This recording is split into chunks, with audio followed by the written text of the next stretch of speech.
முதலத்திலே Munthal Kalpatti age ஆபீஸிலே ஒரு ATP Nishanth என்கின்ற ஒரு ஏடிபி கடந்த அரசாங்கத்திலே நாங்கள் பெற்றுக் கொடுத்த பணத்தை எல்லா எம்பிமாருடைய பணத்தையும் செலவு செய்தார். ஆனால் நான் பெற்றுக் கொடுத்த பணத்தை ஒரு ரூபாய் கூட செலவு செய்யவில்லை. ஏனென்று கேட்டபோது அவர் சொன்னாராம், அது முஸ்லிம் கிராமங்களுக்கும் தமிழ் கிராமங்களுக்கும் இந்த எம்பி ஒதுக்கி இருக்கிறார், அதனால் செய்ய முடியாது என்று. சஜித் பிரேமதாசா அமைச்சராக இருக்கின்ற பொழுது ஆரம்பித்த வீட்டு திட்டங்கள் மிக மோசமான நிலையிலே அரைகுறையாக இருக்கிறது. நாங்கள் இன்று கிளீன் ஸ்ரீலங்காவை பற்றி பார்க்கின்றோம். கிளீன் வீடு, அதாவது அந்த வீடுகளை வந்து பார்த்தால் தெரியும், மன்னாரிலே, வவுனியாலே, முல்லைத்தீவிலே டிசிபி மீட்டிங்களுக்கு போனால் அந்த மக்கள் வந்து அதைத்தான் கேட்கிறார்கள். இதை தயவு செய்து கோட்டாபே செய்த அந்த பாவத்தை நீங்கள் செய்யாதீர்கள். தயவு செய்து அதை எஸ்டிமேட் பண்ணி மிகுதி பணங்களை வழங்கி அந்த வீடுகளை முடித்துக் கொடுங்கள். கிளீன் ஸ்ரீலங்கா சம்பந்தமாக ஜனாதிபதி அவர்களுடைய உரை, அதன் பிறகு நேற்றும் இன்றும் ஒவ்வொரு பாராளுமன்ற உறுப்பினர்களுடைய பேச்சுக்களை நாங்கள் கேட்டுக்கொண்டிருந்தோம். ஒரு சிலருடைய பேச்சுக்களை கேட்கின்ற பொழுது வஞ்சகத்தோடும் பழி தீர்க்கின்ற உணர்வுகளோடும் இந்த சபைக்குள்ளே அவ்வாறான கருத்துக்களையும் கேட்டுக்கொண்டிருந்தோம். உண்மையிலே கிளீன் ஸ்ரீலங்கா, இலங்கை சுத்தமாக்கப்பட வேண்டும். எல்லா துறையிலும் மனதளவிலே ஒவ்வொரு மனிதனும் சுத்தமாகிக் கொள்ள வேண்டும். அதே போல் வந்திருக்கின்ற 225 பேரும் நாங்கள் எங்களுடைய நிலைப்பாட்டை நேர்மையானதாக சீரானதாக ஆக்கிக் கொள்ளுகின்ற பொழுதுதான் இந்த நாடு கிளீனாக, அதே போல நாட்டுடைய எதிர்காலமும் சிறப்பானதாக அமையும். எனவே அந்த வகையிலே இந்த வேலை திட்டம் சம்பந்தமாக இன்னும் மக்கள் சரியான புரிந்துணர்வோடு இல்லை. எனவே அரசாங்கத்துக்கு ஒரு தார்மீக பொறுப்பு இருக்கிறது. இதனுடைய வேலை திட்டத்தை சரியாக மக்களுக்கு, குறிப்பாக பாராளுமன்றத்தில் இருக்கின்ற எங்களுக்கு கூட சரியான ஒரு தெளிவு இன்னும் வழங்கப்படவில்லை. எனவே இங்கு பேசிய பேச்சுக்களில் கூட கிளீன் ஸ்ரீலங்காவை விட வேறு ஒருவர் திட்டுகின்ற, ஒருவர் பழி தீர்க்கின்ற பழைய கால சம்பவங்களை சொல்லுகின்ற விஷயங்களிலே தான் நேரம் அதிகமாக செலவழிக்கப்படுவதை பார்த்து கொண்டிருக்கிறோம். எனவே கடந்த காலங்களிலே இருந்த பாராளுமன்ற உறுப்பினர்களும் அரசாங்கமும் சரியில்லை என்பதனால்தான் உங்களை போன்றவர்களை சகோதரர் ஜனாதிபதி மாண்புமிகு அனுரகுமார திசாநாயக்க தலைமையிலான இந்த அரசாங்கத்தை அதிகபட்ச ஆதரவோடு இந்த நாட்டு மக்கள் அனுப்பியிருக்கிறார்கள். எனவே நீங்களும் கடந்த காலங்களிலே ஆளுங்கட்சியினர் செயல்பட்டதை போல் அல்லாமல் ஒரு மன திருப்தியோடு உங்களுக்கு மக்கள் தந்திருக்கின்ற இந்த சந்தர்ப்பத்தை சரியாக பயன்படுத்திக் கொள்ளுங்கள். இல்லை என்றால் இந்த நாடு ஒரு குட்டிச்சோறாகிய நாடாக, பொருளாதாரத்திலே வீழ்ந்த நாடாக, இந்த நாட்டை பற்றி நாட்டிலே இவ்வளவு வளங்களையும் வைத்துக்கொண்டு நாம் இவ்வாறான ஒரு பின்னோக்கிய பாதையிலே நமது பொருளாதாரம் செல்வதை எதிர்காலத்திலே தடுக்க முடியாமல் போய்விடும். எனவே உங்களிடத்திலே 3/2 மேற்பட்ட பெரும்பான்மை இருக்கின்ற பொழுது இந்த நாட்டு மக்கள், குறிப்பாக இந்த நாட்டு மக்கள் எதிர்பார்க்கின்ற, கடந்த காலங்களிலே ஆட்சியாளர்கள் தங்களுக்கு தேவையான நேரங்களிலே சட்டங்களை மாற்றிக்கொண்டார்கள், தங்களுக்காக சட்டங்களை இயற்றிக்கொண்டார்கள். எனவே அவ்வாறு இல்லாமல் சில மாற்றங்களை, வேண்டிய மாற்றங்களை செய்வதற்கான சந்தர்ப்பத்தை நாட்டு மக்கள் உங்களுக்கு தந்திருக்கிறார்.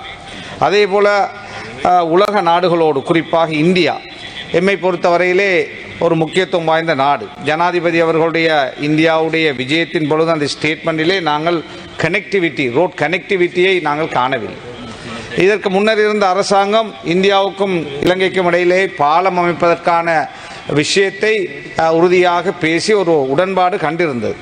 ஆனால் அது கைவிடப்பட்டு விட்டதா அல்லது இல்லையா, அல்லது இந்த உடன்பாட்டில் இந்த அரசாங்கத்துக்கு அது உடன்பாடு இல்லையா என்பது எங்களுக்கு தெரியாது. இந்த நாடு பஞ்சத்திலே விழுந்த பொழுது இந்தியா கை கொடுத்த நாடு. $4 பில்லியன் அந்த நாடு அந்த நேரத்தில் இந்தியா வழங்கவில்லை என்றால் இந்த நாடு குட்டிச்சோராக இருக்கும், இன்னும் ஒரு அதல பாதாளத்துக்கு சென்றிருக்கும். எனவே நாங்கள் அவர்களோடு, அந்த நாட்டோடு, 1 பில்லியன் மக்களோடு இலங்கையை கனெக்ட் பண்ணுகின்ற பொழுது நமது நாட்டுடைய பொருளாதாரம் மேம்படக்கூடிய வாய்ப்பு இருக்கிறது. இந்த நாட்டுடைய பொருளாதாரம் வளர்ச்சி அடையக்கூடிய, சுற்றுலாத்துறை வளர்ச்சி அடையக்கூடிய வாய்ப்பு இருக்கிறது. எனவே இந்தியாவுடைய சுற்றுலா பயணிகளுடைய வருகை, அதே போல உலகத்திலிருந்து யாரெல்லாம் இந்தியாவுக்கு வருகிறார்களோ அவர்கள் இலங்கைக்கு வரக்கூடிய வாய்ப்பு இருக்கிறது. எனவே பஹ்ரைனிலே நீங்கள் இப்படி பார்த்தால் தெரியும், சவுதி அரேபியாவோடு பாலம் இருக்கிறது. ஒரு பாலம் போதாது என்று இன்னொரு பாலம், கடலை சார்ந்த பாலம் இன்னொன்று அமைப்பதற்கான திட்டம் தீட்டப்பட்டிருக்கிறது. இவ்வாறு பல நாடுகளிலே இருக்கிறது. பிரான்சுக்கும் இங்கிலாந்துக்கும் இடையிலான அந்த பாதை. எனவே இவ்வாறான திட்டத்தை செய்கின்ற பொழுது குறிப்பாக யுத்தத்தால் பாதிக்கப்பட்டு பல கஷ்டங்களோடு துன்பங்களோடு வாழுகின்ற வடகிழக்கு மக்கள், குறிப்பாக மன்னார் நான் சார்ந்த அந்த பிரதேச மக்கள், அந்த பிரதேசம் சுற்றுலா துறையினால் மேம்படக்கூடிய வாய்ப்பு. எனவே அந்த வகையிலே அதிலே கவனம் செலுத்துமாறு கேட்டுக்கொள்கின்றேன். அதே போல சஜித் பிரேமதாசா அமைச்சராக இருக்கின்ற பொழுது ஆரம்பித்த வீட்டு திட்டங்கள் மிக மோசமான நிலையிலே அறகுறையாக இருக்கிறது. நாங்கள் இன்று கிளீன் ஸ்ரீலங்காவை பற்றி பார்க்கின்றோம். கிளீன் வீடு, அதாவது அந்த வீடுகளை வந்து பார்த்தால் தெரியும், மன்னாரிலே, வவுனியாலே, முல்லைத்தீவிலே டிசிபி மீட்டிங்களுக்கு போனால் அந்த மக்கள் வந்து அதைத்தான் கேட்கிறார்கள். இதை தயவு செய்து கோட்டாபே செய்த அந்த பாவத்தை நீங்கள் செய்யாதீர்கள். தயவு செய்து அதை எஸ்டிமேட் பண்ணி மிகுதி பணங்களை வழங்கி அந்த வீடுகளை முடித்துக் கொடுங்கள். அதே போல யாழ்ப்பாணத்திலே இருந்து 90ஆம் ஆண்டு வெளியேற்றப்பட்ட முஸ்லிம்கள் போய் குடியேறி அவர்கள் இருந்த பகுதி மிக மோசமாக, போய் பார்த்தால் தெரியும், இருக்கின்ற எம்பிமாரும் அன்று வந்தார்கள், கிளீனும் இல்லை, அங்கு மக்கள் வாழக்கூடிய சூழலும் இல்லை. எனவே நாங்கள் சொந்த பணத்திலே ஒரு காணி எடுத்து கொடுத்தோம். நாங்கள் அந்த டிஎன்ஏ எம்பிமாரோடு காய்ச்சோம், பலரோடு காய்ச்சோம், யாரும் செய்யவில்லை. இப்பொழுது அந்த காணிக்காக கடந்த அரசாங்கம் ஒரு 8 கோடி ரூபாய் ஒதுக்கியிருந்தார்கள். அதை புதிய ஜனாதிபதியுடைய சேக்குலின்படி அதை நிறுத்திவிட்டார்கள்.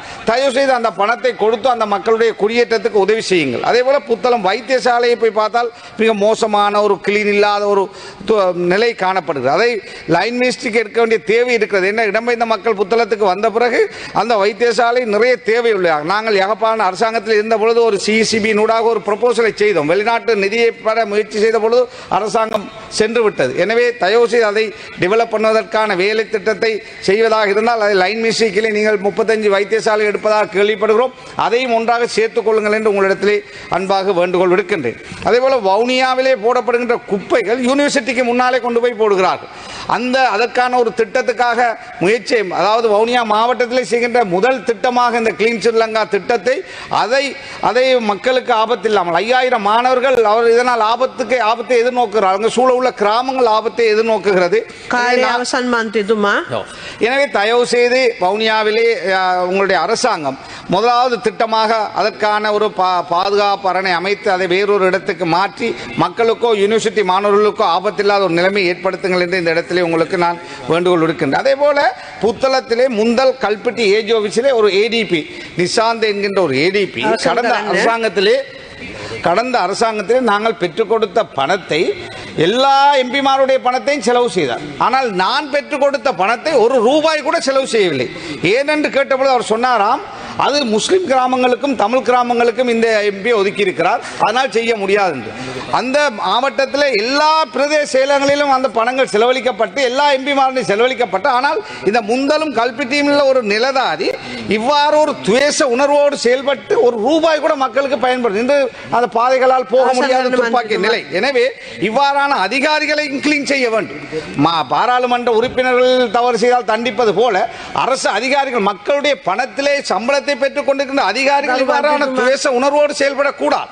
எனவே அதையும் இந்த அரசாங்கம் கவனத்தில் எடுக்க வேண்டும். எனவே நேற்று நாங்கள் பார்த்தோம், கல்முனையிலே ஆர்ப்பாட்டம், மன்னாரிலே ஆர்ப்பாட்டம், மதுபான சாலைகளுடைய அதிகரிப்பு. தயவு செய்து அந்த விஷயத்திலும் கவனம் செலுத்துங்கள் என்று கேட்டு விடைபெறுகிறேன். நன்றி. கரு அத்துல வேந்தகோடு மந்திரித்துவா. செய்திகளை உடனுக்குடன் தெரிந்து கொள்ள உடனே சப்ஸ்கிரைப் பண்ணுங்க.